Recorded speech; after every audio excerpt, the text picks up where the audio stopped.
Тренд, предизвик или примамливи понуди. Играчите од најсилната кошаркарска лига во светот се повеќе покажуваат интерес за Евролигата. Ова лето 9 кошаркари од НБА лигата отпатуваа на стариот континент. Бостијан Наџбар од Нью Џерси Нетс премина во Динамо Москва. Џо Чилдрес од Атланта во Олимпијакос, Гарбахоза од Торонто во Химки, Хуан Карлос Наваро од Торонто во Барселона, Карлос Делфино од Торонто во Химки, Джанеро Парго од Нью Орлеанс во Динамо Москва, Карлос Аројо од Орландо во Макаби, Боукинс од Шарлот во Болоња и Ненад Крстич од Нью Џерси Нетс во Динамо Москва. Генералниот секретар на Кошаркарската федерација на Македонија смета дека една од причините за нивното враќање во Европа е финансиската криза во Америка. Најголемата причина дефинитивно е лошата состојба на американската економија,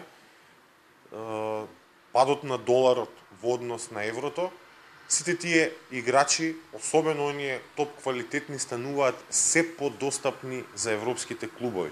Во Америка клубовите имаат лимит на пари кои можат да ги потрошат за платите на кошаркарите, додека во Европа тоа правило не постои. Комесарот на НБА лигата Дейвид Штерн не е загрижен што играчите си заминуваат. Според него, со тоа би се зголемил квалитетот на кошарката во Европа, каде што сепак фудбалот останува најпопуларен спорт. Најголемо внимание предизвика трансферот на Џо Чилдрес, кој од Атланта во Олимпијакос премина за сума од $20 милиони.